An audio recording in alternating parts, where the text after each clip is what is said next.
In a society that constantly promotes happiness, optimism, and the drive to improve oneself, philosophical pessimism presents a stark and thought-provoking contrast. Unlike emotional pessimism, which is based on personal moods or despair, this perspective is grounded in reason and reflection.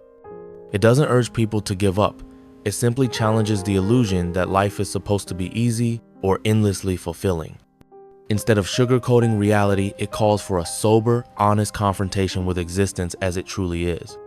Philosophical pessimism asserts that life's difficulties are not signs of failure or misfortune, but essential parts of the human condition. Suffering is not a random glitch in an otherwise perfect system. It is a fundamental aspect of being alive. This worldview doesn't deny joy, but it insists that pain and struggle are inevitable features of existence.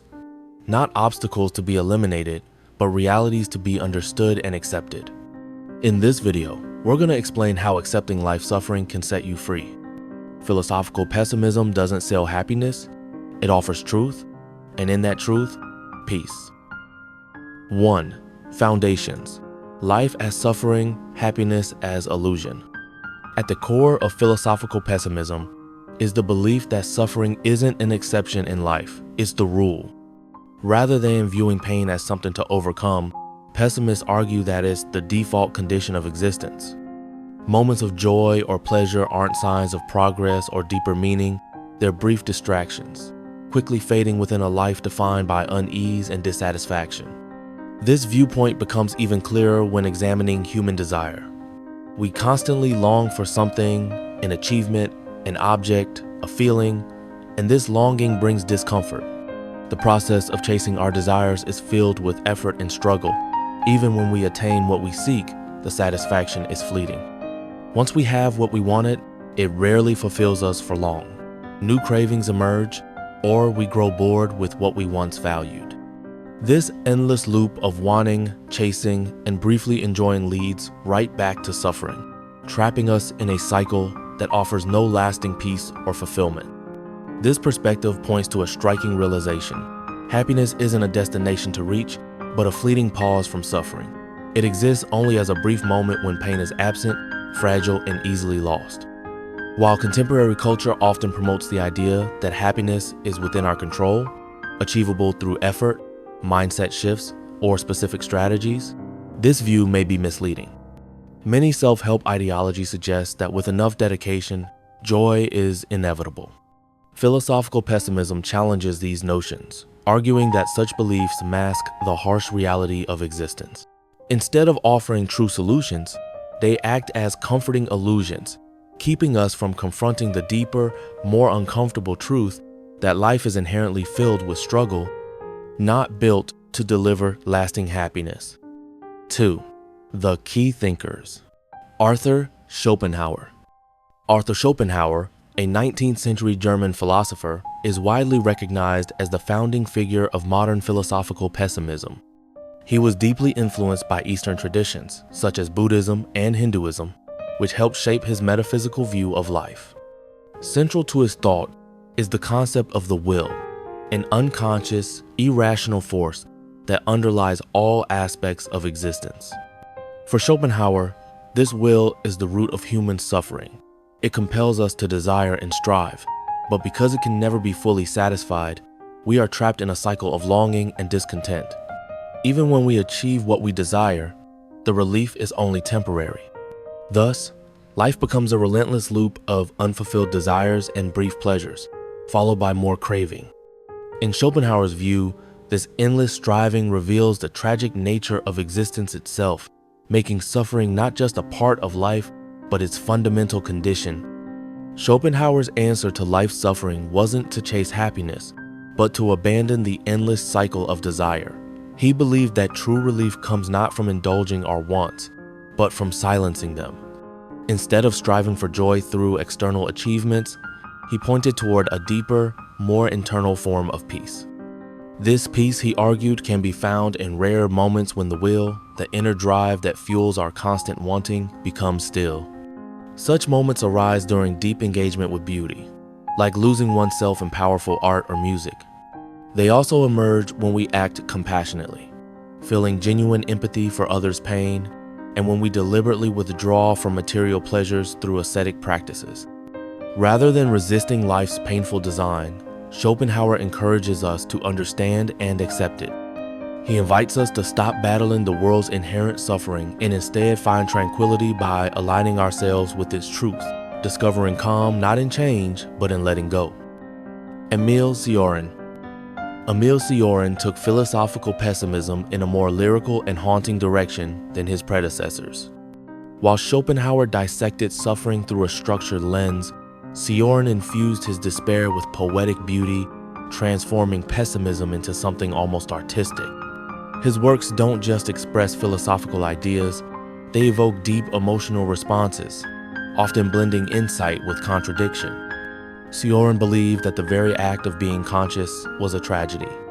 To him, awareness wasn't a gift but a torment, burdening us with the knowledge of our own inevitable death, the meaninglessness of our pursuits, and the futility hidden beneath the surface of human progress. This awareness creates a tension between our desire for meaning and the indifferent silence of the universe. Unlike animals who experience pain and instinctively move on, humans are cursed with reflection. We replay our suffering, analyze it, and stretch it out through endless thought.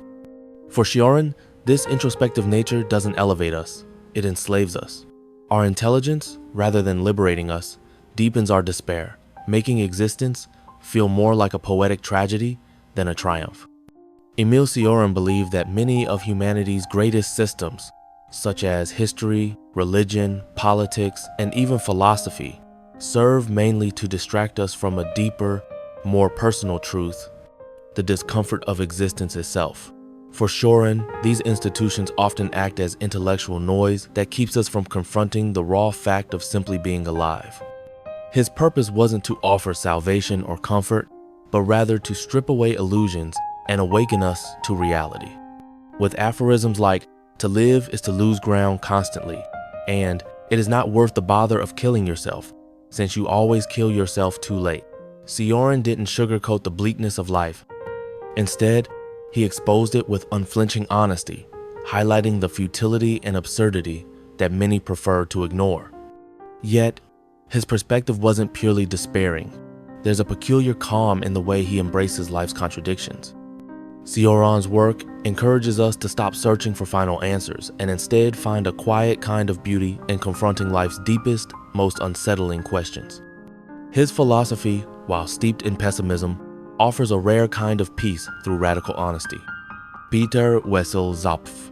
Peter Wessel Zapffe, a Norwegian philosopher, expanded on philosophical pessimism by introducing a biological and evolutionary angle. In his essay, The Last Messiah, he proposed that human self-awareness is not just a gift, but an over-evolved trait. Unlike other animals, humans possess the unique capacity to reflect deeply on life, which exposes them to the full weight of suffering, mortality, and the existential void. Zapffe believed this heightened consciousness places humanity in a tragic paradox. While we are biological creatures driven by the same instincts for survival as other animals, we are burdened with the ability to contemplate the meaninglessness and harshness of that survival. This awareness creates an internal conflict that no other species experiences. As a result, humans are caught in a loop of existential dissonance.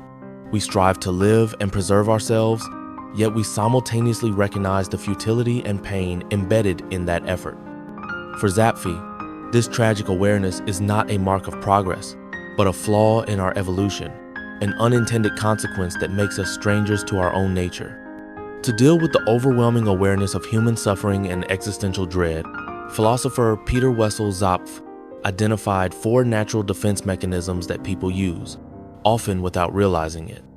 The first is isolation, where individuals avoid painful truths by suppressing certain thoughts from their consciousness. Next is anchoring, where people attach themselves to stable ideas such as religion or cultural roles to create a sense of security in a chaotic world. Another common method is distraction, which involves filling one's life with constant activity, entertainment, or responsibilities to avoid confronting deeper existential questions. Lastly, there is sublimation, a more refined strategy where individuals transform their suffering into something meaningful, like art, philosophical reflection, or creative expression. These mechanisms help people cope, but they don't solve the underlying problem. They only mask it. Zapffe believed that these strategies, while deeply human, were ultimately inadequate. In his view, the human condition, defined by acute self-awareness and the ability to contemplate meaning, was a kind of evolutionary mistake. Because of this, he concluded that the most ethical path would be for humanity to gradually stop reproducing, thereby sparing future generations from the same burden of conscious suffering. Why, it's powerful, not depressive. To many, philosophical pessimism may initially sound bleak, even discouraging. But when examined closely, it offers something far more profound than despair. It provides a kind of liberation grounded in truth. In a world obsessed with constant self-improvement, performative happiness, and the pressure to always stay positive, pessimism serves as a radical alternative. It gives us permission to stop pretending, to drop the exhausting act of forced joy, and to acknowledge the heaviness of existence without guilt. It reclaims the dignity of pain in a culture that treats discomfort as something to be fixed or hidden. At its core, pessimism reminds us that suffering is not a glitch in the system, it is the system. Disappointment, frustration, and sorrow aren't personal failures. They are deeply human experiences shared across all lives. The promise of pessimism is not to wallow in hopelessness, but to release ourselves from the unrealistic burden of endless achievement and euphoric living. It whispers a quiet truth. You don't need to manifest perfection or constantly level up to be valid. Simply enduring, simply being is already an act of resilience in a world that demands more than it gives. What gives pessimism its quiet strength is its raw honesty. Rather than dressing life in illusions of constant happiness or endless fulfillment, it dares to confront the harshness of existence head-on. By acknowledging that suffering is inevitable and happiness is never guaranteed, pessimism invites us to ask deeper, more sincere questions. If life is hard, what makes it meaningful anyway? And in that vulnerability, we begin to see life differently. Joy, love, beauty, and connection are no longer things we chase as trophies, but moments we cherish precisely because they are rare, delicate, and impossible to hold on to forever. In this way, pessimism becomes one of the most compassionate and grounded worldviews. It doesn't lure us with fantasies of control or perfection. It respects us enough to offer truth. Rather than escaping pain, it encourages us to be fully present, to see the value in what is, not just what could be.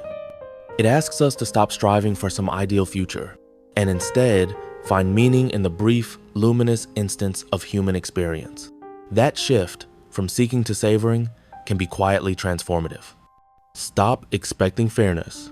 Philosophical pessimism, stripped down to a modern truth, might sound like this.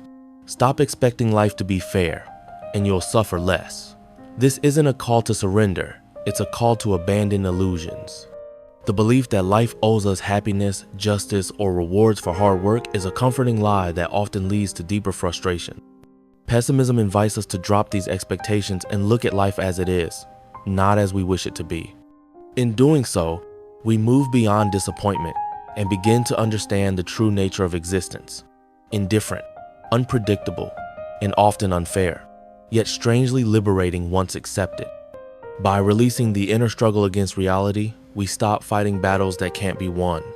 We become more present, more grounded. In this clarity, we don't become cold or detached, we become more human. We love without conditions, act without entitlement, and experience peace, not because life became easier, but because we stopped demanding that it should be. For the first time, perhaps, we begin to live not through filtered hopes, but with eyes truly open, aware, honest, and unburdened. Final reflection: pessimism as wisdom, not weakness. Philosophical pessimism isn't about fixing life's pain, but about facing it with greater honesty and depth. Rather than chasing illusions of comfort or shallow happiness, it invites us to confront suffering head-on with courage, to stop mistaking ease for purpose, and to create beauty not as a form of escape, but as a way to shed light on the human condition. Far from being a philosophy of resignation, It belongs to those who embrace uncomfortable truths and, through that raw clarity, uncover a quieter, more enduring form of strength.